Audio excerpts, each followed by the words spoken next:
Donc voilà, on va parler ici d'une communauté d'énergie. C'est un concept évidemment qui suscite de l'intérêt, qui suscite un intérêt, j'ai envie de dire collectif par essence.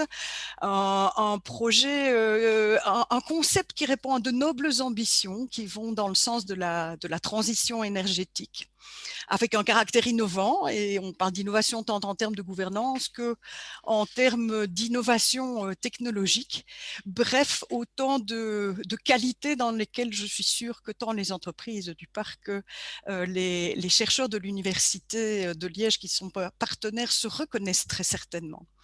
Alors, une communauté d'énergie, pourquoi pas au Liège Science Park? C'est autour de cette question que ma collègue Laurence Druet, Thierry Botsson de l'ASPI et moi-même avons souhaité vous rassembler aujourd'hui. Une séance qui sera donc en deux temps. D'abord une partie informative pour lesquelles nous avons invité trois experts qui pourront nous éclaircir un peu sur ce concept.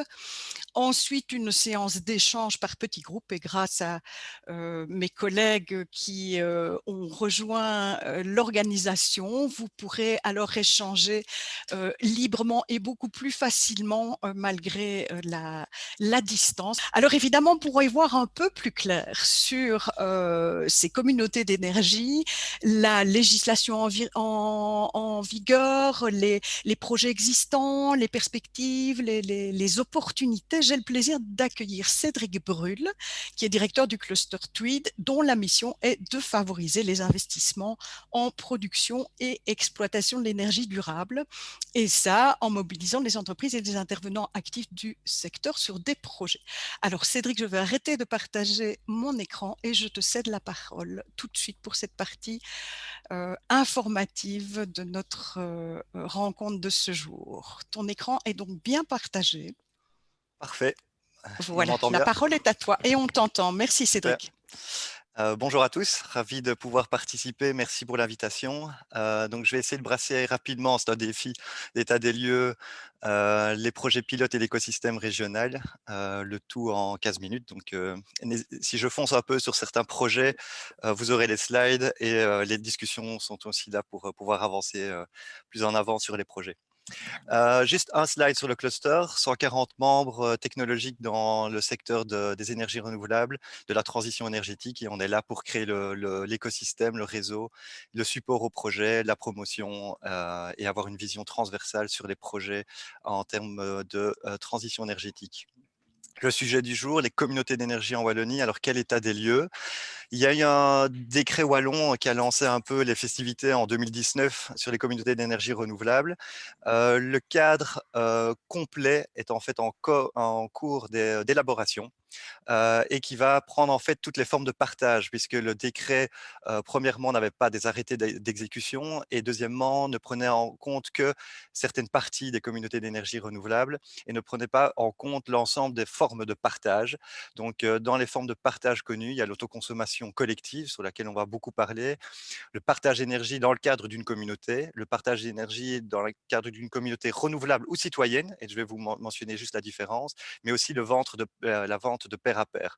Et donc, en fait, ces différentes formes de partage font partie d'un gros changement décrétal actuel. Et donc, il y a des interactions aussi à noter avec la méthodologie tarifaire de la COAP, puisqu'en 2024, il y aura une tarification incitative qui sera définie. Et donc, ça va définir aussi un cadre favorable pour les communautés d'énergie. Et donc, c'est en fait toute la préparation des communautés d'énergie, c'est aussi d'offrir à terme, donc dès 2024 aussi, des services de flexibilité dans le cadre de cette nouvelle méthodologie. Donc on voit qu'on est dans un cadre qui évolue. Il évolue donc dans son cadre actuellement légal, ce qui est possible de faire actuellement. Alors, le texte est en sa première lecture, donc tout n'est pas encore fixé. Les activités exercées au sein d'une communauté, c'est produire de l'électricité à partir de sources d'énergie renouvelable, c'est fournir cette électricité à partir de sources d'énergie renouvelable, c'est l'autoconsommer, c'est pratiquer une agrégation au sein même de la communauté, pratiquer des services de fourniture de flexibilité. C'est une possibilité de stocker l'énergie, de fournir des services de recharge pour les véhicules électriques. C'est fournir des services liés à l'efficacité énergétique au sein même de la communauté. C'est vendre l'électricité autoproduite ou non autoconsommée. Et là, avec un lien avec aussi soit l'échange de pair à pair, soit avec des fournisseurs. Donc, il y a toute une série d'activités qui sont reprises en compte dans cette nouvelle législation. La petite subtilité, je ne passerai pas beaucoup de temps, mais il y a des communautés d'énergie renouvelable et communautés d'énergie citoyenne. En gros, il y a 2 grands décrets, 2 grandes directives européennes, l'une sur le marché de l'électricité, l'une sur le marché de l'énergie. Et on retrouve ces 2 circonstances ou en tout cas, différentes paramètres. Je ne vais pas moi rentrer ici, dans la différence entre ces 2. Je pense que ce que vous pourrez retenir, c'est qu'il est possible de créer des communautés d'énergie. Après, le terme citoyenne renouvelable, ça devient technique et je pense que ce n'est pas le sujet du jour de faire une définition derrière.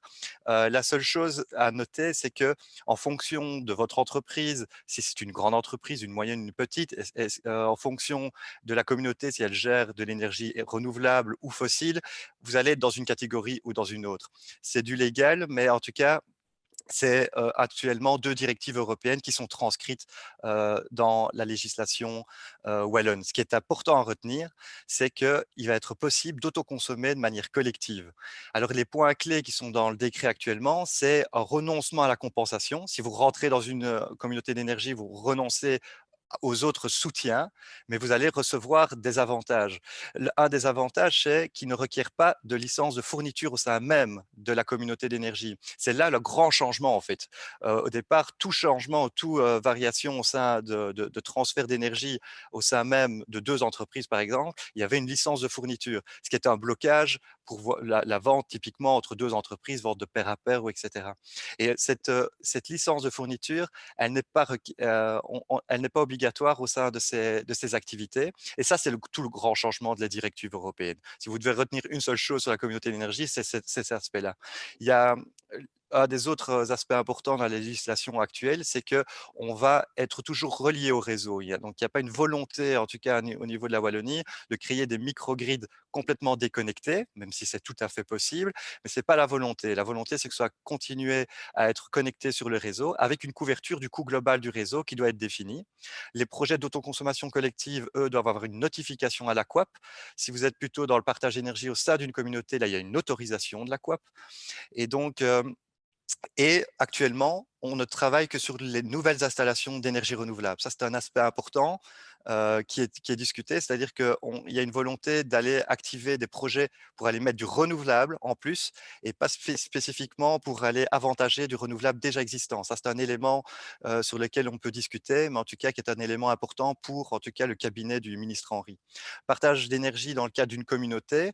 Ce qui est essentiel de retenir, c'est qu'il y a une constitution d'une personne morale au sein qui doit être créé. C'est un nouveau rôle qu'on va créer au sein même de ces communautés. Et la communauté va être propriétaire des moyens de production utilisés dans le cadre de ce partage. Donc, on va vraiment créer un nouveau rôle de gestionnaire de la communauté d'énergie. Donc, on est en train de véritablement créer des nouveaux rôles dans le secteur de l'énergie. Et donc, c'est un changement assez fondamental. Ce qu'on a fait pour pouvoir structurer un peu le secteur, c'est qu'on a créé une plateforme transversale de coordination des projets qui s'appelle CERACL et qui permet justement de faire ce transfert entre la législation et l'offre technologique. Cette offre technologique étant en fait adaptée pour le moment sur des projets pilotes. Et ce qu'on a fait, on a identifié notamment avec un projet, un appel à projet avec Mecatech, on a lancé toute une série de démonstrateurs et pas de démonstrateur, pardon pour la faute. Et donc, on a fait des living labs, des pilotes. Et donc, il y a actuellement une dizaine de projets qui ont été validés et qui nous permettent de travailler sur les différents business cases en fait, de cette nouvelle législation.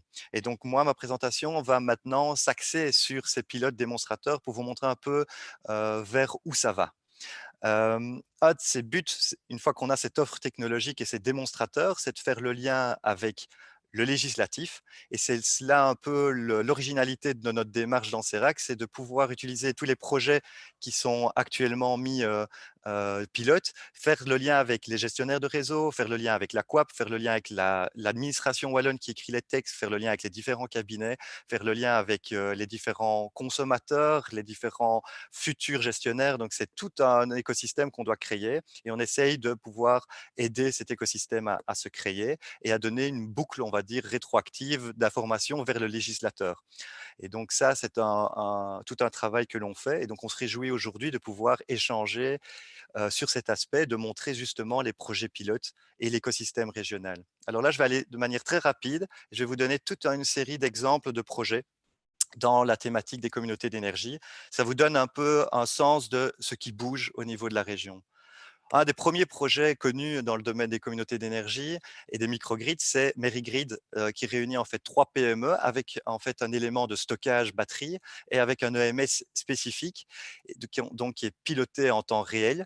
Et il utilise plusieurs sources d'énergie renouvelable, l'hydro et le PV, le tout sur un microgrid physique de manière concrète sur Méry, donc dans la province de Liège. Donc c'est un des premiers microgrids qui ont été mis en place en région wallonne avec toute une série de partenaires. Vous pouvez retrouver à chaque fois sur le slide les partenaires techniques qui sont repris. Donc ici, c'est Opus-T, l'ULG, la SPI, Ciris et ERESA notamment.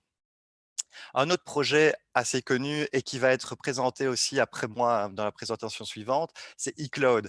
eCloud, en fait, c'est une version, on va dire, un peu plus ouverte que la version Merigrid. Donc, c'est un micro-réseau, mais cette fois-ci ouvert sur le réseau électrique global. Et le but est de créer à l'échelle d'un business park des zones sur lesquelles on va pouvoir créer des communautés d'énergie entre entreprises, donc exactement le sujet du jour.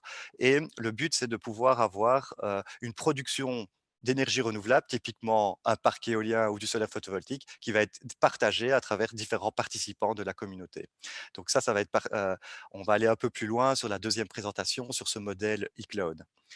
Miracle est un projet aussi de communauté de microgrid, mais cette fois-ci en courant continu, avec Klickenberg et de nouveau c'est Opus-T, Energrid, Ecotep et Volta. Ils travaillent sur 7 entreprises sur Herstal, interconnectés, cette fois-ci avec une innovation technologique qui est le courant continu, pour éviter toutes les pertes de transfert entre AC-DC, DC-AC, AC-DC, qu'on peut avoir entre les différentes parties renouvelables, batteries, véhicules électriques et même luminaires. Et donc, le but est d'optimiser ces consommations et d'offrir une solution à 7 prosumeurs sur le zoning des Hauts-Sarts.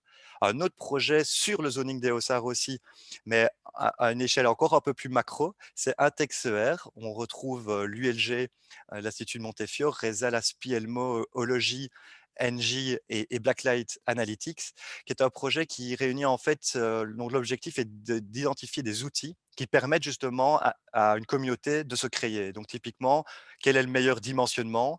Quel est le meilleur moyen de communiquer entre le GRD et le gestionnaire de la communauté? Il y a toute une série d'outils qui doivent être mis en place et ce projet a été validé dans le cadre de l'appel à projet comme Miracle qu'on a collabellisé avec Micatech. Et donc, c'est un projet qui peut évidemment aider aussi au dimensionnement de ces communautés d'énergie.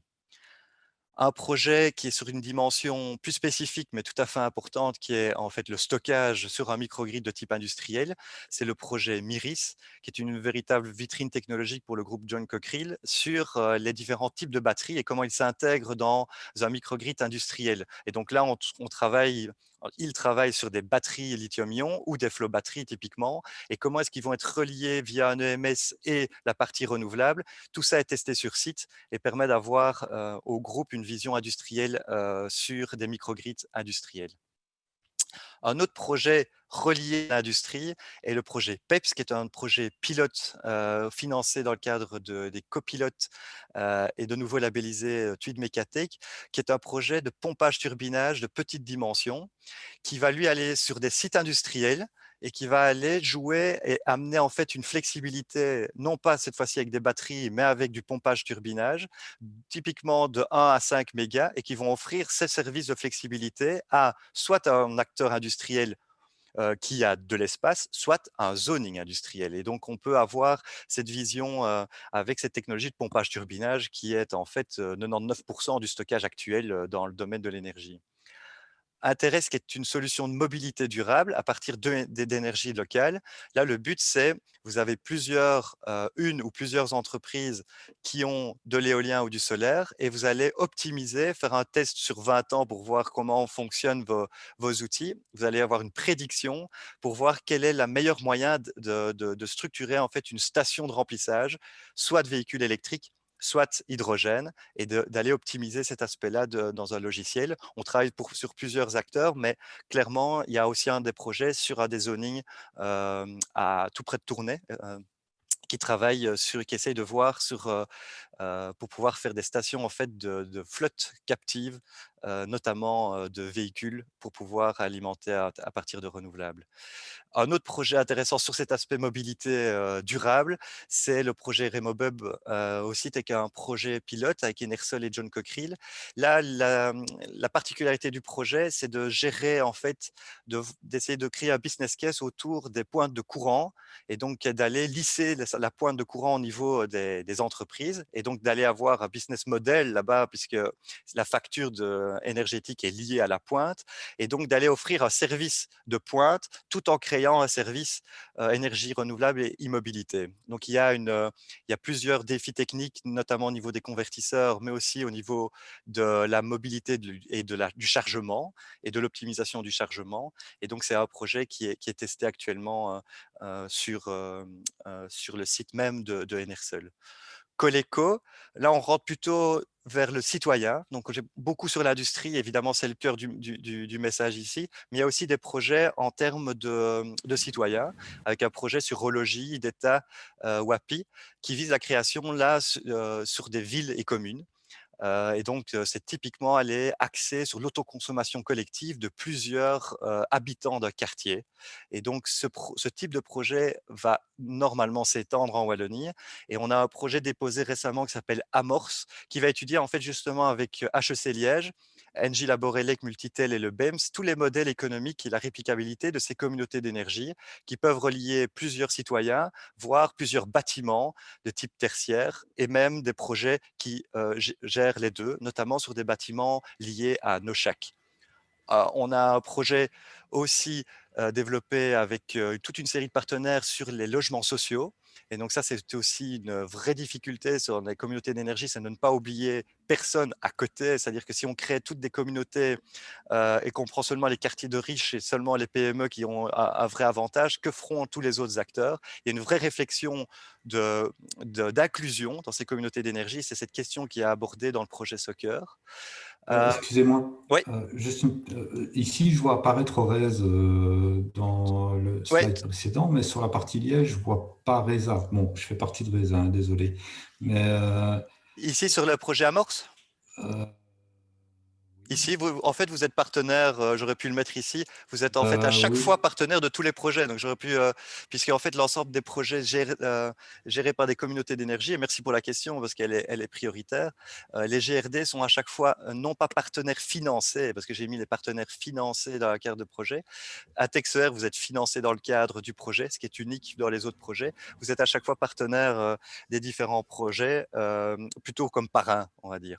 ok, Et les gestionnaires de réseau sont parrains de l'entièreté en fait, des projets, en tout cas merci, qu'on a monté au sein du cluster. merci. Mais merci pour la question. Smart ACC, j'ai bientôt fini les projets, mais vous voyez qu'il y a tout un panel de projets. Smart ACC, là, la particularité, c'est sur la régie de Wavre. Déjà, c'est une régie, donc c'est une situation particulière. Et en plus, il y a un parc, en fait, un quartier, un building et un parc de PME. Et ils vont essayer d'aller optimiser l'autoconsommation collective entre différents types d'acteurs et gérer de manière active cette consommation. On peut aussi gérer des projets de stockage liés à ça. Donc, ça crée toute une série de modèles économiques derrière le stockage, notamment batterie, je l'ai déjà mentionné, mais des projets aussi liés à l'hydrogène. Donc là, on relie un supermarché, un hôtel, appartement près de Nivelles lié à un système de stockage hybride hydrogène. Et enfin, puisque j'ai essayé, je ne sais pas si j'ai dépassé, j'ai pas regardé le temps, euh, le timing, mais j'aurais voulu parler de beaucoup d'autres choses.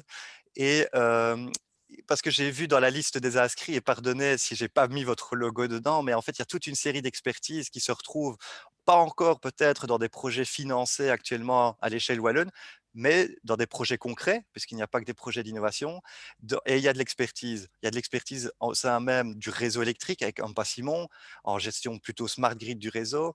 Il y a des expertises comme sur l'électronique de puissance avec Technor. Il y a une expertise sur la cogénération biogaz avec Mitis, une expertise en efficacité énergétique dans l'industrie avec Del Power. Il y a une expertise de bureaux d'études, de mise en place de communautés d'énergie, industrie et encore plus avec Coretech. Il y a une expertise solaire, véhicules électriques avec Enersol. Il y a une expertise voiture électrique avec Green Propulsion. Il y a une expertise efficacité énergétique dans le bâtiment avec Grech. Expertise multi-technique et digitale et software avec Siemens. J'aurais pu en faire d'autres et désolé si je ne vous ai pas mentionné, mais ici, le message, c'est qu'il y a une série d'expertises qui sont repris ici. J'ai aussi ajouté Technifutur puisque l'ensemble de ces acteurs ont besoin de formation.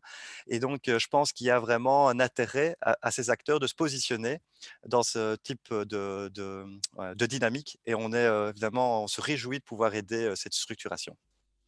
Merci Cédric, et toutes ces entreprises donc, que tu as citées qui font partie du parc évidemment nous montrent tout le potentiel qu'il y aurait bien évidemment à développer un tel projet ici sur le Liège Science Park. Merci beaucoup pour ton éclairage. Et quand on parle de... Je voudrais juste rajouter quelque chose. Reza ne fait plus partie de Netis. D'accord. Mais restons peut-être concentrés. Mais oui, mais non, c'est Oui. important. Pour C'est nous, c'est important, c'est important. important. Oui, Donc, je comprends, je Reza comprends. ne fait plus partie de Netis. Voilà. Merci. Voilà, oui, oui, je comprends que ce soit important. Je vais juste reconcentrer sur le sujet du jour. Donc, ça veut dire qu'il y a du potentiel ici sur le parc, mais pour pouvoir évaluer ce potentiel, évidemment, ben, il faut pouvoir analyser le profil de consommation d'énergie des membres, de futurs membres d'une communauté d'énergie. Et là, par où commencer, par où le prendre? C'est une question à laquelle l'ASPI et ses confrères des agences de développement économique wallonne se sont penchés en montant le projet Zelda, un projet très concret qui permet justement d'évaluer les besoins de consommation d'énergie électrique des entreprises dans ce zoning, et tout cela dans le but d'objectiver le potentiel de création d'une communauté d'énergie sur ce parc d'activités. Et c'est une belle opportunité pour notre parc à nous, puisque le Liège Science Park est considéré par l'ASPI comme prioritaire par rapport à ces développements. Et donc Thierry Baudson, qui est coordinateur du service bas carbone à l'ASPI, nous a aidé à monter cette première rencontre sur le sujet, et je suis heureuse de lui céder la parole pour nous en dire plus sur cette opportunité. Thierry, si tu veux bien partager ton Voilà. écran, je te Je suis vois, là. je t'entends. Je suis là, je suis là. Voilà, je te cède la parole. Dis-nous en plus sur le soutien que vous pouvez apporter et cette opportunité. Alors oui, est-ce que mon écran, ok, Oui, il est il bien est très bien partagé, tout partagé. fonctionne. C'est Voilà. parfait. C'est très Merci bien, Thierry. merci. La Bien, parole est à toi. bonjour à toutes et à tous. Mais après cette belle, je dirais, présentation du cluster tweed par Cédric Brull, qui a, je dirais, dressé, je dirais, la situation globale dans ces beaux projets de communauté d'énergie, moi, je vais plutôt me recentrer sur le développement des communautés d'énergie au sein des parcs d'activité économique. Et je vais aborder, comme Fabienne vient d'en parler, je dirais une étude en particulier, l'étude Zelda, Zelda pour zoning à électricité durable, auquel l'ASPI participe au même titre que les autres agences de développement territorial, et on va l'aborder. Je dirais, bon, cette étude va aussi concerner, bien entendu, comme Fabienne l'a dit, le Liège Science Park. Juste deux, trois mots au niveau de l'ASPI. Ben, je pense que la plupart des personnes qui sont ici nous connaissent. Nous sommes donc l'Agence de développement territorial pour la province de Liège. Nous sommes historiquement et principalement connus pour la gestion, le développement et la gestion des parts d'activité économique. Juste deux, trois chiffres. Donc aujourd'hui, c'est 57 parts d'activité économique gérées par l'ASPI qui représentent à peu près 2800 entreprises occupant 48 000 personnes. Et c'est aussi de nombreux projets, nouveaux projets de parcs d'activité économique qui concerne de plus en plus, et ça c'est très bien, je dirais la réhabilitation d'anciens sites industriels. Au niveau du Liège Science Park, vous avez le petit plan du parc. Deux chiffres, aujourd'hui, ce sont, selon nos statistiques, 114 entreprises qui occupent 3600 emplois. L'aspect les communautés d'énergie renouvelable, ben oui, si nous gérons des parts d'activité économique, le but de l'ASPI est aussi d'accueillir les entreprises, mais de veiller à leur pérennité. Et donc, depuis 2016, parmi les nombreux, je dirais, services et projets auxquels nous participons, au profit des entreprises, ça c'est important à retenir, il y a des projets et projets pilotes de microgrid, micro-réseaux, avant l'appellation communauté d'énergie. On parlait de microgrid, de micro-réseaux. Donc, Cédric Brul en a dressé, je dirais, le paysage. Donc, nous avons participé au projet Mérigrid avec l'université notamment avec l'université de Liège et RESA. Nous avons participé au projet eCloud. Je ne vais pas trop m'étendre parce que ce serait assez technique et ça prendrait pas mal de temps, mais ce projet qui était au départ à l'initiative, je dirais, du GRD ORES, selon sa vision, donc pour créer un micro-réseau, un microgrid ouvert, 2 volets, Tournai Ouest et le Liège Science Park. Mais le projet avait été initié, mais malheureusement, pour diverses raisons, on n'a pu aller jusqu'au bout, et nous le regrettons bien, cela dit, c'est le passé. Nous participons sur base de l'expérience Mérigrid. Nous avons lancé avec l'ASPI, donc l'ASPI forcément, RESA, LNJ, l'Université de Liège, une étude de faisabilité d'une communauté d'énergie sur le parc d'activité économique des Hauts-Sarts. Et donc là, c'est envisager les choses à une échelle plus importante avec des plus grosses entreprises, un plus grand nombre d'entreprises. Nous sommes associés au projet Atexer, dont a parlé Cédric, et il y a encore d'autres projets auxquels nous participons. Tout ça pour dire que nous avons acquis une certaine, je dirais, expérience en la matière et que les communautés d'énergie sont réellement quelque chose, une évolution dans les marchés d'électricité à laquelle nous croyons. Et pourquoi? Ben oui, parce que là, au niveau des entreprises, vous le savez aussi bien que nous, même mieux que nous, c'est que le coût de l'énergie est à la hausse depuis pas mal d'années, que le poids de l'énergie, le poids de la facture énergétique pèse de plus en plus sur les entreprises. Et donc, l'idée, c'est de mettre en place des solutions pour les aider les entreprises dans leur compétitivité par rapport, je dirais, à une concurrence qui se mondialise de plus en plus. Et dans ce cadre, nous sommes, je dirais, persuadés que la mise en place de communautés d'énergie, c'est-à-dire des circuits courts au niveau de l'électricité, au sein des parcs d'activité économique, c'est quelque chose de totalement pertinent pour de multiples raisons, mais je vais en citer deux parmi d'autres. C'est que, comme l'a expliqué Cédric, nous sommes au niveau, je dirais, légal, nous sommes, je dirais, dans tous les projets essentiellement focalisés sur les communautés d'énergie renouvelables qui ont un périmètre bien défini, ceux qu'ont les parcs d'activité économique, qui a un périmètre de reconnaissance de zone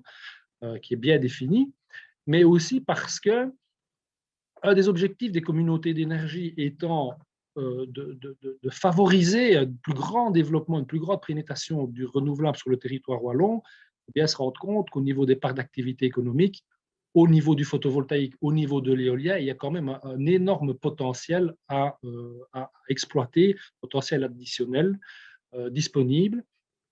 Et parce que, vous le savez tous, tout le monde s'en rend bien compte, c'est que les parcs d'activité économique sont ce que j'appellerais communément des poches à forte consommation d'énergie. Et donc, il ne faut absolument pas, je dirais, négliger les autres aspects des communautés, mais voilà, les parcs d'activité économique, pour nous, c'est vraiment l'endroit où il y a lieu de mettre en place ces communautés. L'objectif, nos objectifs, comme je vous ai dit, 57 parcs d'activité économique, c'est de mettre en place ce type de solution partout où ce sera possible, donc de les multiplier, mais selon ce que le futur décret et ses arrêtés d'exécution permettront. Et l'ASPI a clairement la volonté se positionne clairement comme futur gestionnaire des communautés au sein des parcs d'activité économique. C'est quelque part un nouveau service, je veux dire un service énergétique qu'on pourrait proposer aux entreprises qui souhaitent participer. J'en viens à l'étude ZELDA. Donc, je rappelle, zoning à électricité durable. Alors, qu'est-ce que l'étude ZELDA? C'est une étude de faisabilité. Donc, ce n'est pas la mise en place concrète d'une communauté d'énergie, étude de faisabilité de communauté d'énergie appliquée à l'ensemble des parcs d'activité économique wallon. Donc, c'est une étude à une échelle macroéconomique menée par l'ASPI et les autres agences de développement territorial. Elle est basée sur l'expérience acquise et les outils développés dans le cadre du projet pilote eCloud. Ces objectifs, c'est à l'échelle de la Wallonie, pouvoir quantifier quel sera l'impact, donc l'impact au niveau technique, au niveau économique, au niveau environnemental, d'une généralisation de ce concept. Qu'est-ce que ça va entraîner comme conséquence au niveau environnemental, au niveau de la gestion des réseaux de distribution, et faire aussi remonter cette information au niveau, je dirais, des autorités wallonnes. Et donc, ça va nous permettre d'identifier les parcs d'activité économique où une communauté d'énergie est pertinente. Et comme l'a dit Fabienne aussi, c'est aussi fixer un certain nombre de priorités dans, je dirais, l'étalement dans le temps des communautés d'énergie sur les parcs d'activité économique. Alors, au niveau de la province de Liège, donc, nous avons, je dirais, sur base d'une pré-analyse, d'une première analyse, nous avons identifié 15 parcs d'activité économique qui, pour nous, semblent pertinents et qui a lieu d'étudier. Confirmer, je dirais, notre première idée. Et parmi ces 15 parcs d'activité économique figure, bien entendu, le Liège Science Park. Et donc, ici, l'objectif de cette étude, c'est de confirmer, non plus sur base d'une impression, mais vraiment avec des éléments chiffrés, c'est de confirmer le potentiel d'une communauté sur le Liège Science Park, mais pas seulement quantifié ou chiffré pour je dirais, on va dire pour le plaisir, mais c'est vraiment dans l'optique ultérieure de mettre en place une communauté concrète, une fois de plus, selon le décret et ses arrêtés d'exécution. Alors, comment est-ce qu'on va pouvoir je dirais, réaliser cette mission? Ben, il y a une donnée, il y a des éléments de base dont nous avons besoin, et ce sont les données de consommation des entreprises qui vont permettre de réaliser toute l'étude. Donc, ce sont vos données écart horaire. Elles vont nous permettre d'estimer le renouvelable à mobiliser. Donc, c'est quelque part de faire un dimensionnement, c'est-à-dire voir sur base de la consommation des entreprises qui auront décidé de participer à l'initiative, de voir ce qu'il serait possible de faire en termes de développement de sources d'énergie renouvelable pour couvrir au maximum les besoins des entreprises en énergie verte. Le deuxième point, c'est plutôt, je dirais, l'attention du GRD, c'est estimer la réduction de la pointe de consommation au sein du réseau de distribution du GRD. Le troisième point, mais là, pour l'instant, vu qu'on n'a pas encore, je dirais, le décret et ses arrêtés d'exécution et surtout un certain nombre d'éléments clairs et précis, ben, ça permet, l'idée était aussi d'estimer le gain sur la facture d'électricité des entreprises. Mais aujourd'hui, je dirais que c'est prématuré de s'avancer sur ce sujet. Alors, qu'est-ce que nous attendons de la part des entreprises? Ben, je vais bien dire qu'aujourd'hui, ce n'est pas non plus pas quelque chose de très contraignant. C'est d'obtenir l'autorisation des entreprises pour pouvoir accéder justement à vos données écart horaire. Donc, c'est pouvoir demander en votre nom auprès du GRD RESA à pouvoir accéder à vos données. Pour l'étude ZELDA, et là, il y aura bien évidemment, l'objectif, c'est aussi, une fois cette étude réalisée, c'est de revenir vers l'entreprise, vers vos entreprises, et vous confirmer que le Liège Science Park est bien, je dirais, adéquat pour une future communauté, mais aussi pour la suite. Et là, je me répète, c'est la mise en place concrète d'une communauté d'énergie sur le parc. Toujours en utilisant, pouvoir utiliser vos données.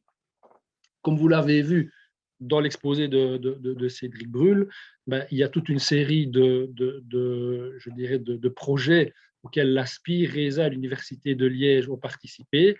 Et donc, depuis un certain temps, nous sommes actifs, notamment sur les aspects structuration juridique d'une communauté, puisqu'elle doit avoir une personne morale, mais aussi sur tout ce qui est outils de gestion et outils techniques pour la gestion des communautés d'énergie, dans le but d'être prêt lorsque les arrêtés d'exécution seront validés par la Wallonie.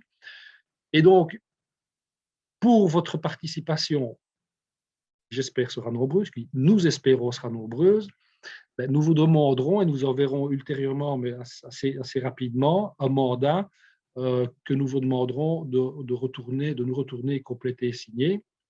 Et je dirais en guise de conclusion à ma présentation, c'est que, en fait, tout le monde s'en rend compte, tout le monde en est bien conscient, c'est que la transition énergétique, elle est en cours, que les communautés d'énergie constituent, je dirais, un des moyens d'atteindre nos objectifs, objectifs multiples, et que c'est aujourd'hui, même si, comme l'a dit Cédric, c'est plutôt, il y a un objectif 2024-2029, en concordance avec ces objectifs, mais c'est aujourd'hui qu'il faut agir, c'est aujourd'hui qu'il faut s'inscrire dans cette démarche ambitieuse et qui sera très porteuse pour l'avenir.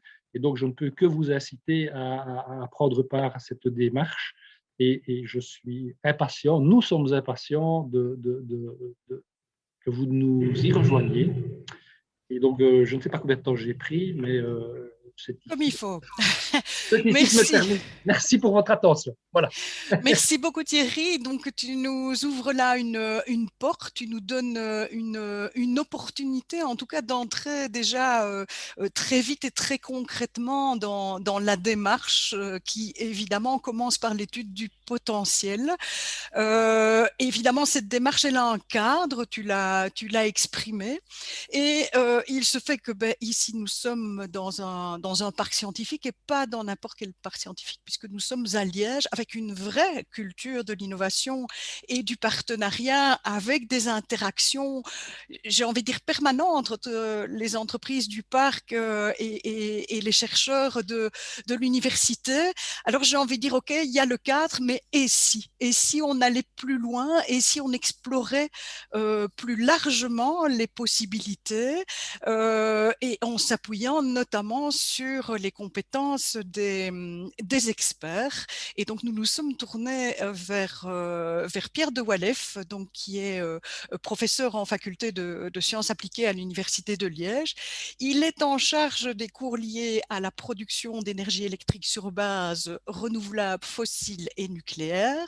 Et ses domaines de recherche sont principalement la conception avancée des réseaux de distribution de chaleur, la production combinée de chaleur et d'électricité, ainsi que le stockage d'énergie. Donc Pierre, tu étais évidemment la personne que nous avions envie d'entendre aujourd'hui pour essayer d'ouvrir encore le champ des possibles dans la réflexion d'un projet de ce type sur le Liège Science Park. Et donc, la parole est à toi. Merci beaucoup. Est-ce que vous m'entendez? On t'entend très bien. Eh bien, parfait. Donc, je vais partager mon écran. Est-ce que mon écran est bien partagé? Pas encore, non, mais ça va sans doute venir. Ah, voilà, le voilà. Est-ce que c'est bon? Voilà, c'est parfait.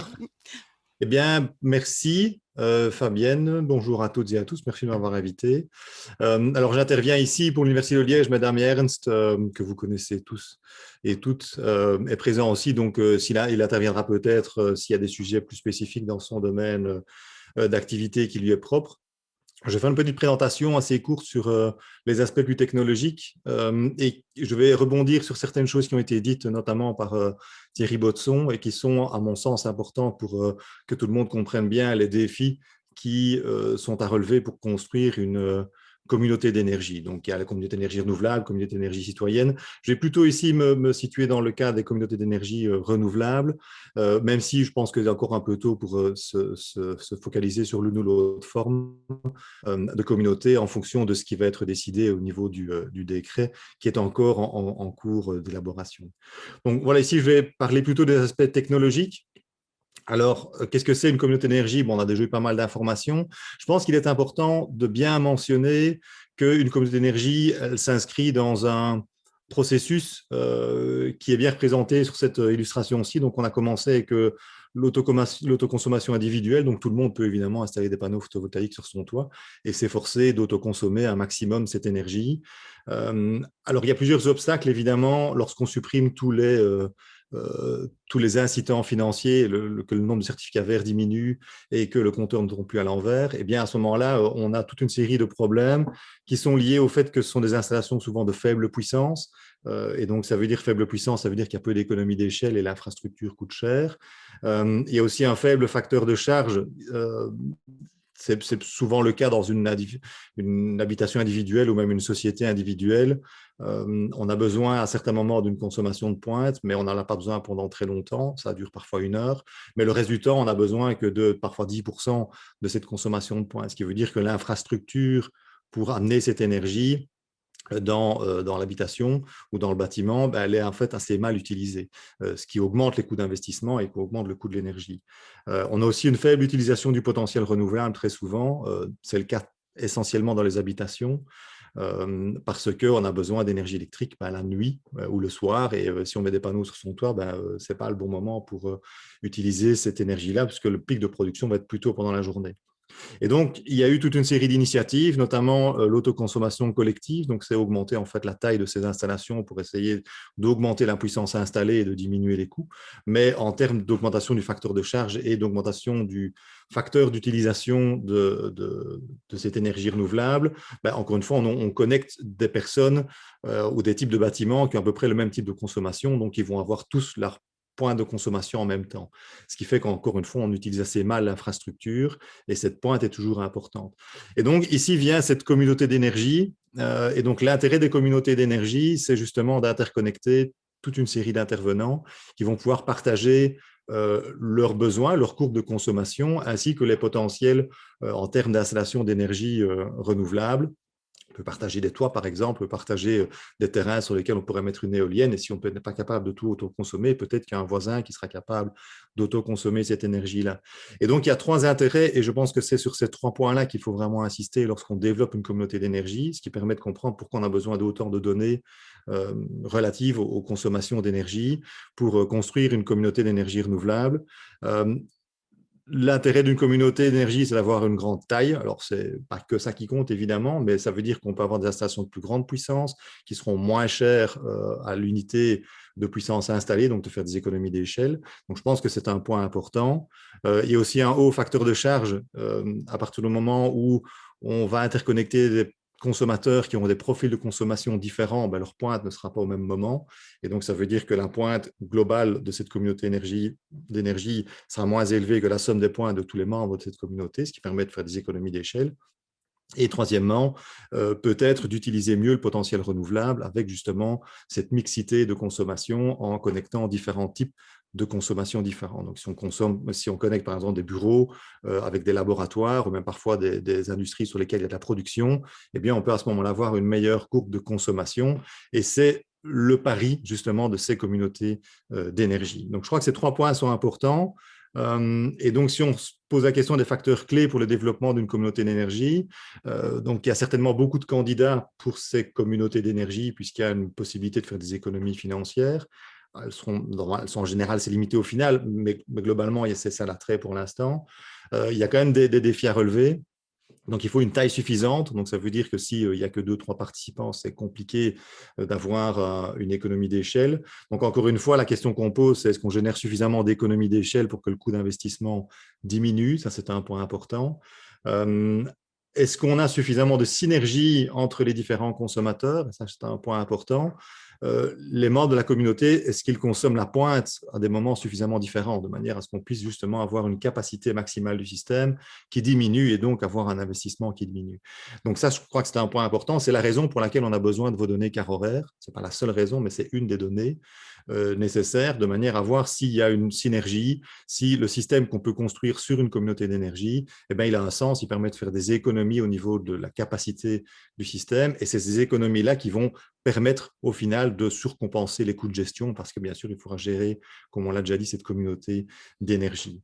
Alors, il y a un point important aussi, c'est qu'on a besoin de vérifier l'adéquation de la consommation d'énergie et le potentiel renouvelable qu'on pourrait identifier. Donc, il y a des opportunités sur le Liège Science Park, il y a des espaces disponibles. Il y a aussi la proximité avec l'Université de Liège qui a aussi toute une série de potentiels qu'on pourrait exploiter s'il y avait des synergies entre les deux. Et donc, l'intérêt, finalement, c'est de vérifier que si cette synergie existe entre la consommation et le potentiel d'énergie renouvelable, la capacité de stockage d'énergie diminue et donc forcément, il y a un intérêt au niveau économique. Donc, tous ces points-là sont importants. Alors, l'expérience que j'ai en termes d'intégration énergétique, c'est que ces 3 points sont tous aussi importants les uns que les autres. Donc, il faut que ces 3 conditions soient vérifiées pour qu'on ait l'espoir que cette communauté d'énergie génère réellement une économie au niveau de l'infrastructure sur laquelle on doit investir et une efficacité au niveau aussi de la gestion, au niveau énergétique de cette communauté d'énergie. Donc, ces points-là sont extrêmement importants et donc c'est la raison pour laquelle on a besoin des données. Et donc, il y a pas mal d'études à faire pour vérifier si ces conditions sont satisfaites.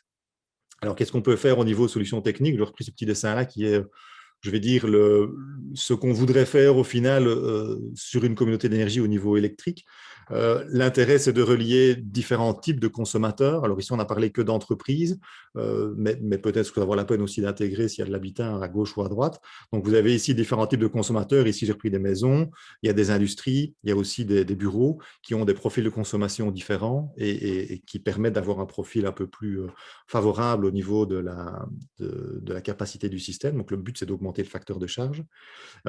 Et donc, ces partenaires-là vont partager l'infrastructure et donc on peut investir évidemment du photovoltaïque, tout le monde y pense. Il y a des terrains qui sont disponibles, je n'ai pas mis de carte ici, mais il y a des terrains qui sont disponibles sur les Sciences Park qui pourraient accueillir des panneaux photovoltaïques partagés. Ça, c'est un quick win et donc on pourrait rapidement, je pense, mettre en place ce genre de projet. Mais il n'y a pas que ça. Alors, j'ai repris ici des éoliennes. Alors, je ne sais pas si on peut mettre des éoliennes sur le sertillement, mais il y a un potentiel au niveau du vent, puisque les vitesses de vent sont relativement importantes. On a fait des études, notamment sur le campus du sertillement. Donc, toutes ces études-là pourraient être aussi reprises dans le cadre de cette communauté énergétique. Il y a des possibilités de générer de l'énergie sur base renouvelable. Ça peut être une centrale biomasse. Il y en a une sur le campus de l'Université de Liège. Et ce type de technologie pourrait être utilisé notamment avec du biogaz sur le Liège Science Park. Il faut aussi utiliser du stockage.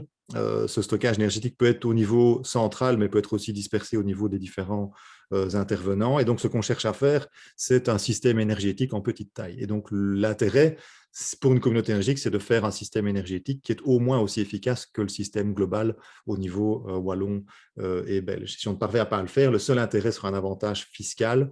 Et donc, on devrait espérer qu'au niveau de l'utilisation du réseau, on aura un tarif spécialement favorable.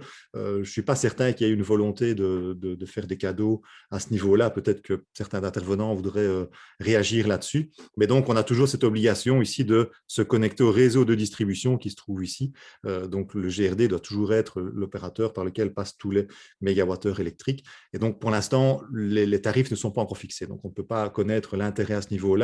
Mais pour se prémunir de toute surprise, je crois qu'un facteur clé, c'est justement d'avoir un système qui est plus efficace, en tout cas avec une capacité plus faible, de manière à avoir justement un coût d'investissement qui diminue. Et c'est cet avantage financier-là qui permettra à cette communauté d'énergie de se réaliser. Alors, vous voyez qu'au milieu de tout ça, il faut une gestion de ce réseau d'énergie électrique. Et donc, c'est ce coût de gestion qu'il faut absolument prendre en compte et qui doit être contrebalancé par justement les économies d'énergie les économies au niveau de l'investissement. Donc, c'est une espèce de petit smart grid qu'on doit construire et qu'il faut optimiser pour parvenir à fournir de l'énergie renouvelable au monde de la communauté. Et dans la définition de ces communautés d'énergie, il y a aussi l'idée que ces communautés doivent tendre vers l'autosuffisance. Donc, c'est vrai qu'il y a une connexion au réseau, peut-être des services de flexibilité au réseau qui pourraient être donnés, mais on doit tendre justement vers cette autosuffisance. Donc, voilà pour l'électricité. Est-ce qu'il y a des synergies avec l'Université de Liège? Oui, il y en a, parce que l'Université de Liège est évidemment intéressée par ces communautés d'énergie. Il y a toujours des questions, est-ce qu'elle pourra participer ou pas? Mais en tout cas, il y a déjà des moyens de production renouvelable au niveau du campus et l'Université de Liège aurait le désir de pouvoir se positionner comme un membre de ces communautés d'énergie pour pouvoir valoriser l'énergie électrique générée par la centrale biomasse qui est déjà installée, par les panneaux photovoltaïques qui sont déjà installés, et aimerait pouvoir augmenter cette capacité de production sur base de panneaux photovoltaïques. Donc, il y a une volonté à ce niveau-là, et donc la proximité géographique avec le Liège Science Park, évidemment, est un facteur qui pourrait faciliter l'évolution de l'électricité. Donc, je voulais parler de l'électricité, qui est quelque chose dont à peu près tout le monde a parlé. Dans le cas des communautés d'énergie renouvelable, il n'y a pas que l'électricité, il y a aussi d'autres vecteurs énergétiques. Et je pense qu'il y a une opportunité qui pourrait être importante, c'est les réseaux de distribution de chaleur et ou de froid. Alors, pourquoi je parle de cette opportunité? Parce qu'il y a déjà un réseau de distribution de chaleur au niveau du campus de l'Université de Liège qui fonctionne. Alors, c'est un vieux réseau, évidemment. S'il fallait en construire un sur le Liège Science Park, il y aurait d'autres technologies, mais bon, il y a des entreprises, une en particulier qui est spécialiste là-dedans et qui pourrait proposer des solutions technologiques à ce niveau-là. Mais je pense qu'il y a réellement une opportunité à interconnecter un réseau de distribution de chaleur déjà existant et déjà alimenté par une centrale biomasse de grande puissance pour pouvoir alimenter en chaud et peut-être même en froid par une trigénération si c'était opportun. tout le Liège Science Park. Je représente ici la structure générale. Donc, ce sont en fait, au lieu d'avoir des câbles électriques, on peut installer des tuyaux d'eau dans lesquels circule de l'eau chaude. Alors, pour l'instant, la technologie est plutôt 80-60 degrés en termes de température. Cette chaleur-là est produite dans une centrale alimentée soit par de la biomasse, soit par des pompes à chaleur géothermiques. Ça pourrait être une source de chaleur. On pourrait avoir aussi de la brûler des déchets ménagers, même si je pense qu'il n'y en a pas tant que ça sur le Liège Science Park. Et donc, ce réseau de distribution de chaleur pourrait être aussi un moyen de diminuer l'impact environnemental en fournissant de la chaleur bas carbone. Alors, j'ai fait une étude il n'y a pas tellement longtemps pour le cabinet du ministre, Henri. Et on peut dire que la station de réseau de distribution de chaleur permet de diminuer de 30% les émissions de CO2 relatives au chauffage des bâtiments. Et tout ça a un coût qui est compétitif au coût du gaz naturel. Donc, il y a, je pense, un intérêt à aussi intégrer la chaleur et ou le froid dans cette communauté d'énergie renouvelable. L'intérêt, c'est qu'on peut évidemment, un cas que j'aime bien, c'est ces centres informatiques qui rejettent énormément d'énergie thermique. Ce rejet d'énergie thermique pourrait aussi servir à alimenter ce réseau de distribution de chaleur. Donc, certains intervenants, membres de la communauté pourraient être des producteurs de chaleur à certains moments et des consommateurs à d'autres. Et c'est un échange d'énergie thermique entre les différents membres de cette communauté. On peut intégrer des stockages. On devra certainement intégrer des stockages, peut être centralisé, mais peut être aussi décentralisé. Donc, il y a des techniques qui sont développées, notamment à l'Université de Liège, sur les batteries de Carnot qui permettent justement de faire du stockage d'énergie électrique sous forme thermique. Et l'interaction avec ces réseaux de distribution de chaleur est déjà quelque chose qui est à l'étude. Donc, il y a toute une série de solutions technologiques qui peuvent être intéressantes au niveau d'une communauté d'énergie, de par justement cette proximité avec le campus de l'Université de Liège, proximité qui peut aussi faciliter les échanges. C'est plus facile de faire des essais lorsque le site pilote se trouve à 1 kilomètre de nos bureaux que quand ça se trouve à plusieurs dizaines de kilomètres. Donc, il y a cette proximité géographique qui permet de promouvoir des solutions innovantes. Parler des géothermies aussi, il y a des essais qui ont été faits sur le campus du Sartillement, sur des sites géothermiques, donc exploiter la géothermie, pas en très grande profondeur, mais à plusieurs dizaines de mètres, pour justement alimenter des pompes à chaleur qui pourraient elles aussi servir à alimenter ce réseau de distribution de chaleur. Donc ça permet d'aller chercher l'énergie là où elle est disponible pour la distribuer aux différents membres de la communauté d'énergie. Donc il y a, je pense, des facteurs qui sont des facilitateurs, parce qu'il y a déjà certaines études qui ont été faites, certains potentiels qui sont disponibles, qui pourraient constituer toute une série d'économies d'échelle. Et donc, peut-être que pour ces raisons-là, le Liège Science Park est peut-être en meilleure position par rapport à d'autres parcs d'activités. Donc voilà, je vais simplement clôturer sur ces différentes contraintes. Elles ont déjà été données par Cédric Bruhl en grande partie. Donc, il y a toujours cette contrainte de passer par le réseau public, qui est à mon sens pas forcément une mauvaise chose. Parce que ça veut dire que ces communautés d'énergie ne vont pas à l'encontre des réseaux publics et des réseaux de distribution d'énergie. Ce sont juste des pilotes qui permettent de tester à petite échelle ce que pourraient être les systèmes énergétiques au niveau européen dans peut-être plusieurs dizaines d'années. Donc, ce sont des projets pilotes dont la fonction est justement de préfigurer ce que sera la transition énergétique. Et donc, je pense qu'il faut aussi avoir ça en tête quand on pense communauté d'énergie. Il y a c'est vrai, peut-être un intérêt financier à court terme, mais l'intérêt aussi, c'est de se retrouver acteur du futur des systèmes énergétiques. Donc, être là dès le départ, ça peut constituer un avantage concurrentiel par la suite. Il y a aussi le fait que cette compensation doit être instantanée au niveau de l'énergie. Donc, ça veut dire que tout le monde doit être équipé de compteurs double flux télérelevés. Et donc, ça, c'est quelque chose qu'il faut accepter. Et seul le partage de l'autoconsommation collective d'électricité et ou d'énergie concerne des installations, des nouvelles installations. Donc, on ne peut pas valoriser des installations qui auraient déjà été faites. Donc, ça, il faut voir au niveau des installations préexistantes ce qu'on peut faire. Par exemple, si on interconnectait le réseau de distribution de chaleur de l'Université de Liège à celui qui pourrait être construit sur Liège Science Park, quelles sont les limites au niveau de la valorisation du capital qui est déjà installé. Donc voilà un tableau qui pourrait préfigurer ce qui serait, à mon avis, un renforcement des liaisons entre Liège Sciences Park et l'Université de Liège au niveau de ce projet pilote.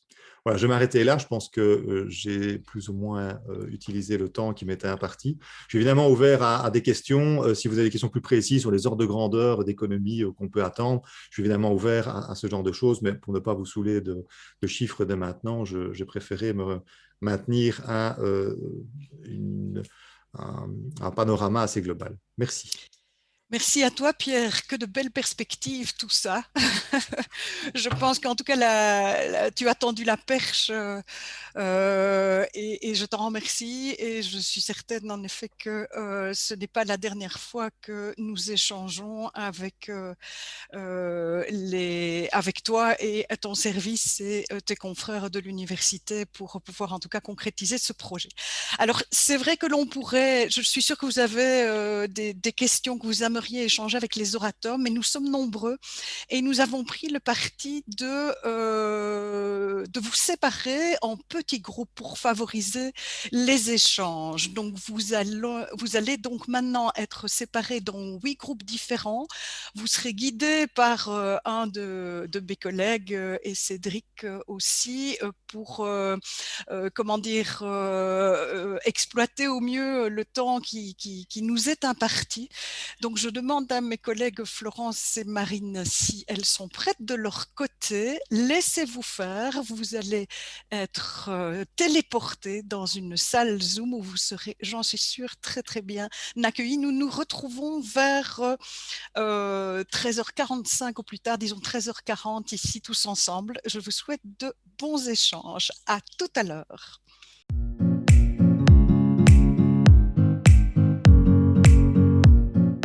Eh bien, merci à tous d'avoir échanger de manière un petit peu plus conviviale, sans doute en petits groupes. Ce que je vous propose, c'est une petite mise en commun. Donc, je vais appeler mes collègues. Je vais commencer par Laurence pour partager ce qui s'est dit dans ton groupe, Laurence, ce que tu retiens, tant sur les points d'attention au niveau contenu que sur l'état d'esprit aussi. Enfin voilà, dis-nous un peu et puis je passerai la parole au fur et à mesure pour venir compléter. Laurence, est-ce que tu es là? Oui. Vas-y, voilà. je t'écoute. Merci. Nous t'écoutons. Merci. Voilà, donc j'avais un groupe assez technique, on est parti dans des débats déjà assez fort techniques. Donc voilà, on n'a pas eu le temps de tout finir, mais la première partie, oui. Alors, dans les motivations, donc une des premières motivations, c'était d'être actif dans la transition énergétique et de produire et d'accroître l'utilisation d'énergie renouvelable. C'était vraiment les premières motivations. Alors, comme il y avait pas mal de techniciens, de professionnels, donc ils ont dans leur motivation, c'était aussi de proposer des solutions, donc notamment mettre à disposition de l'énergie hydroélectrique, équiper la communauté d'énergie avec des systèmes performants de micro-cogénération, travailler sur le stockage par production d'hydrogène et accroître le nombre de systèmes de recharge de véhicules électriques. Alors, on avait aussi la chance d'avoir quelqu'un qui avait déjà de l'expérience dans 2 projets, donc qui proposait un partage d'expérience sur les projets qu'il a déjà réalisés. Et puis, une autre motivation, c'était la réduction, la dernière, on va dire, peut-être la moins importante, réduction de la facture énergétique. Du côté frein, le gros frein, évidemment, c'était la législation, encore incertaine. Et puis, au niveau financier, c'était, l'investissement initial est quand même relativement important. Et on a aussi relevé le fait que le gaz, pour le moment, est encore une énergie très bon marché. Donc, il freine un peu le développement d'autres alternatives. Et alors, au niveau technique, donc le frein, c'était l'intermittence de la production d'énergie renouvelable. Et alors, on a aussi relevé ici le fait que toutes les entreprises n'avaient pas accès aux car horaires. Merci, voilà. Merci, Olivier. Voilà. Donc, que ça complexifiait le dimensionnement sans avoir accès à ces données pour toutes les entreprises. Voilà. Alors, il y a une autre remarque, c'était que dans un des cas, le site de production n'était pas connecté au Sciences Park et le fait aussi que certains sont locataires. Voilà. Les questionnements, alors les questionnements les plus importants, c'était lié à la création de la communauté en elle-même, donc tout ce qui est réglementaire, juridique et de gestion. On a posé la question des coûts de gestion, voilà. On a posé la question de savoir est-ce qu'on se dirige vers une communauté d'énergie ou une communauté citoyenne. Voilà, bon, il y aura des débats pour les réunions suivantes, hein, Fabienne, il y aura de la matière. Une question sur la législation, pourquoi les installations existantes sont exclues, voilà, ça c'est pas non plus notre chef. Et puis alors une remarque aussi par rapport à la fourniture d'électrons, comment gérer et comment prévoir les volumes au sein de la communauté d'énergie. Voilà, parce qu'il y a parfois des contrats qui sont déjà qui est réalisés pour plusieurs années. Et bon, voilà, quel va être le rôle du gestionnaire. Enfin, voilà, c'est tout ce qui est vraiment au cœur de la communauté d'énergie. Voilà. Merci Laurence. Delphine, est-ce que tu peux compléter cette partie avec ce qui s'est échangé dans ton groupe, le groupe 2? Alors, oui, voilà, j'ai allumé mon micro. Donc, il y a beaucoup de choses qui se répètent. Delphine, tu peux juste peut-être couper ton fond parce que, enfin, c'est très joli, note, hein, mais il n'y a pas de souci. C'est pour te faire plaisir, quand même, que je le mettais. Mais oui, c'est parce que tu as des arbres dans le visage, c'est simplement ça, mais c'est pas grave, vas-y. Oui, voilà, d'accord. Donc, je disais qu'il y a beaucoup de choses qui se répètent dans mon groupe avec ce que Laurence a dit. Donc, j'en repointe quelques-uns qui ont vraiment été plus importants et qui ont été plus discutés. Dans les motivations, c'est le fait de faciliter vraiment l'intégration de l'énergie renouvelable dans le système. Ça a été beaucoup dit. La dimension du collectif, du partage, les économies d'échelle d'un point de vue rationnel, hein, pas nécessairement pour gagner des sous, mais simplement c'est rationnel au niveau de la production et de la consommation. Dans les freins, par rapport à ce que Laurence a dit, on a parlé aussi des aspects régulatoires et législatifs, des investissements, mais en même temps, ça a été contredit par, je pense, NJ, François Thompson, qui était avec nous, en disant que ce n'était pas un vrai frein. Une difficulté qui a été soulevée, mais pour laquelle il y a eu aussi une piste de solution, c'est que dans le parc scientifique, beaucoup d'entreprises ont plus ou moins le même type d'activité, donc il y a quand même une espèce d'uniformité dans les activités, il n'y a pas beaucoup d'activités qui tournent jour et nuit. Et alors, dans les questions qui ont été soulevées, alors on a parlé de la problématique des terres rares, on a parlé aussi de la vraie question qui est de savoir si on aurait assez de vrais et de gros volumes de production. D'accord. Sinon, ça ne valait pas la peine. Voilà, dans les grandes lignes, plus ou moins. Merci Delphine. Voilà, fidèle à mon groupe. Merci beaucoup. Isabelle, pour le groupe 3, que peux-tu ajouter sur cet aspect? Isabelle, est-ce que tu nous entends? Allô, allô? Ou sinon, je vais peut-être demander à Aurore alors de compléter pour le... tu es là? J'avais un souci de récupérer mon micro, désolé. Voilà, je t'en prie, vas-y. Donc, je disais que je parlais sous le contrôle de mon groupe qui pourrait ajouter un point ou l'autre s'il le souhaite. La motivation, évidemment, de participer, de contribuer, de faire avancer la transition. Mais il y a également des demandes de clients lors d'enquêtes sur l'environnement qui souhaitent également que...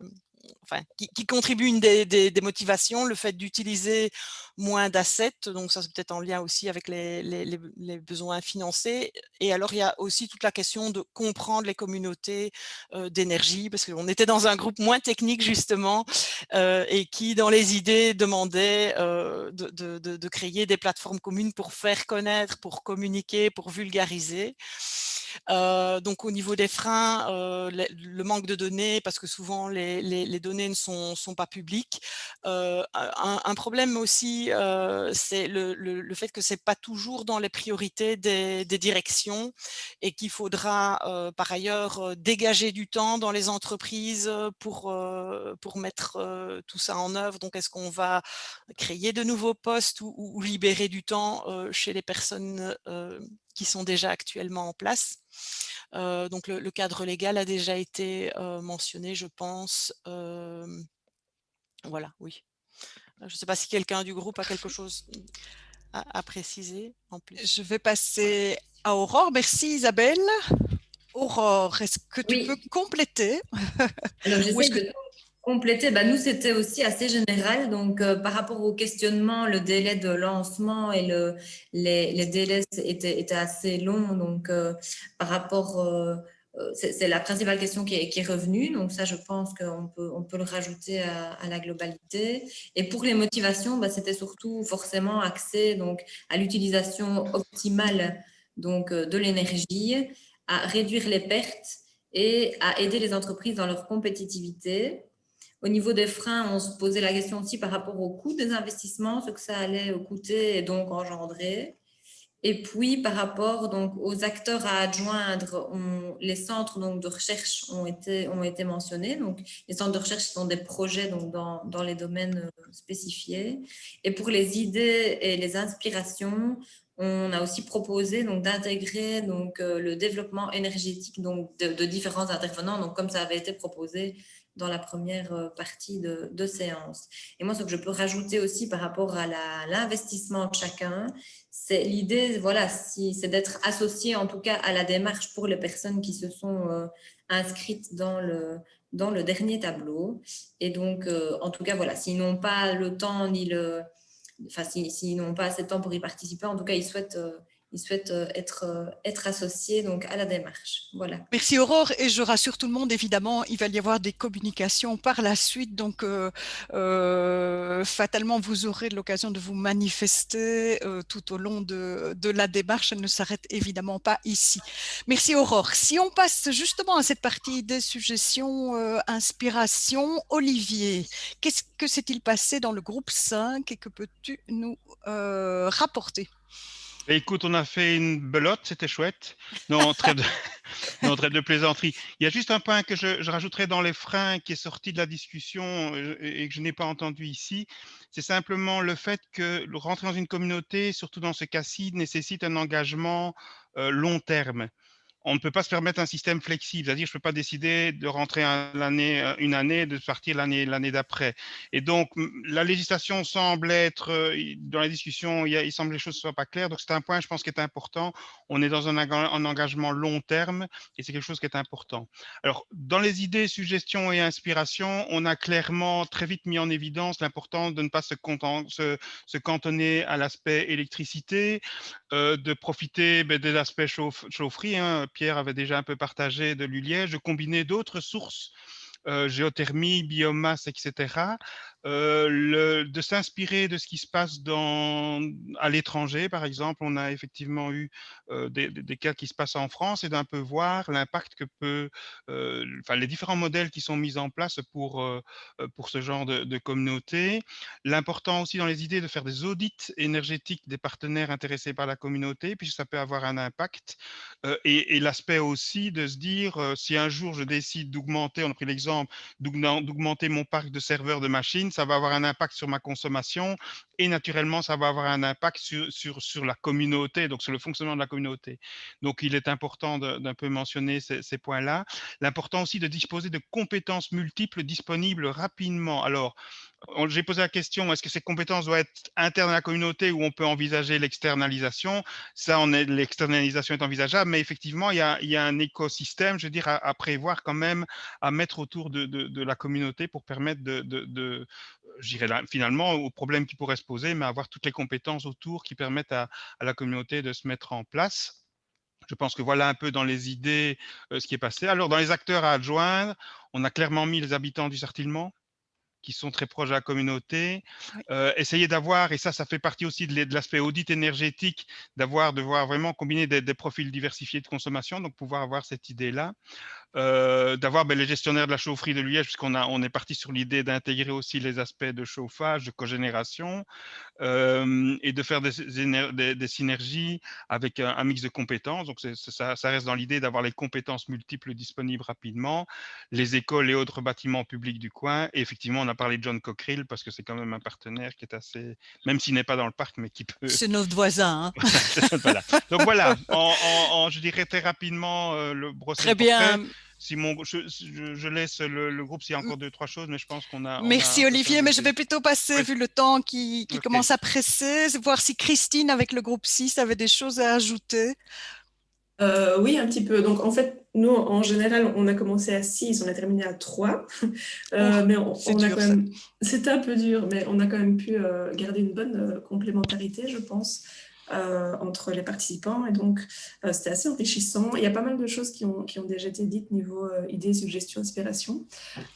Juste en redonner quelques-unes. Donc, ce serait d'intégrer l'électromobilité dans la gestion énergétique, intégrer aussi l'hydrogène dans le stockage et la valorisation de l'énergie, trouver des sources de financement mixtes, donc autant fonds publics qu'industriels, exploiter le potentiel énergétique des serveurs informatiques. Ici, on a pris, c'est un exemple concret d'EVS qui demande beaucoup d'énergie pour refroidir des secteurs et d'autres entreprises qui auraient besoin d'énergie un peu complémentaire. Et aussi, on a pas mal insisté sur la volonté de chacun de contribuer et de s'ouvrir au projet, mais pour partager aussi les données, partager des informations qui permettraient justement de faire évoluer et émerger le projet. Et au niveau des acteurs à adjoindre, on a principalement parlé d'acteurs dans l'hydrogène à Liège et aussi des acteurs du monde, les acteurs du non-digital pour la gestion des données, développeurs d'applications, etc. Voilà. Parfait, merci Christine. Cédric, le groupe 7. Oui. Pour aller très très rapidement, vu que l'ensemble des groupes sont assez cohérents, une idée qui est marquante et qui va être le résumé de ce qu'on a mentionné, c'est positionner Liège comme pionnière. On a vu qu'en termes de compétences, il y a de quoi faire. Il y a une grosse partie des acteurs qui ont été cités tout au long des 2 heures qui sont en fait sur Liège, aussi bien sur le parc que juste à côté. Et donc, il y a une vraie position intéressante de Liège sur cette filière. Et donc, il faut en profiter pour faire des projets marquants, flagship, avec ambition. Ben voilà, un beau programme. Il me reste à laisser la parole aussi à Christopher pour le groupe 8. Je rallume mon micro, voilà. Oui, j'aimerais rajouter quelques points qui ont été soulevés dans le groupe, en particulier pour les freins et les questionnements. 3 choses qui sont revenues. La première, c'est la gouvernance. Quelle sera la forme juridique de cette communauté? La deuxième, c'est la partie économique. Quel genre de business model? Il faut démontrer qu'il y a réellement une potentialité de rentabilité économique. Et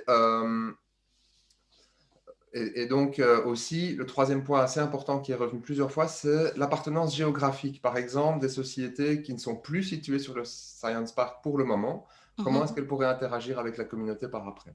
Alors, au niveau des idées, inspirations, suggestions et des acteurs à adjoindre, pour les idées, la principale, c'est la création d'un groupe d'information qui pourra présenter, susciter des marques d'intérêt avec les différentes options qui peuvent être mises en place.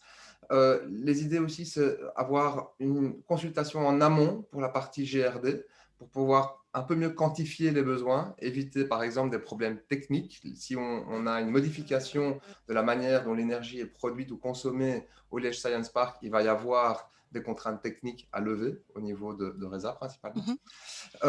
Et alors évidemment de combiner l'environnement d'innovation des startups du Liège Science Park, l'inclure directement. Au niveau des acteurs à joindre, les startups du Liège Science Park, le GRD et différents acteurs de production et stockage d'énergie. Parfait, que de riches échanges et surtout, je crois que, je ne sais pas ce que mes collègues en pensent, mais à mon avis, ce n'est pas la dernière réunion que nous aurons sur le sujet. Il va certainement y avoir une suite et étant donné l'heure, en termes de suivi, en tout cas, ce qui va être ici assez immédiat, c'est d'abord d'avoir votre accord à ceux qui veulent participer à cette initiative pour consentir à partager les données de consommation d'énergie électrique et thermique pour qu'elles puissent être traitées, donc ça est de manière tout à fait confidentielle, à la fois par la SPI, le programme Zelda, et par l'université, ce qui nous permettrait alors d'objectiver tout le potentiel de développement d'une communauté d'énergie sur le parc. Et alors je fais bien évidemment un appel aux volontaires, c'est comme ça que nous fonctionnons au niveau du comité des entreprises du parc pour former un groupe de travail avec des gens qui seraient motivés pour faire avancer lancer le projet et nous pourrions alors en arriver évidemment à ces études de faisabilité et à la concrétisation peut-être de projets pilotes derrière tout ça. En tout cas, je vous remercie vraiment très chaleureusement. Vous avez été nombreux. Je remercie bien sûr les intervenants pour leur éclairage et je remercie aussi mes collègues pour le rôle qu'ils ont joué et qui ont permis en tout cas d'enrichir les échanges malgré la distance, malgré le nombre. Et c'est certain, Laurence, Thierry et moi, vous reviendrons très très prochainement pour la suite de ce projet qui a un bel avenir et en tout cas qui offre de belles perspectives. Donc en tout cas, merci à tous et passez une bonne après-midi. Merci.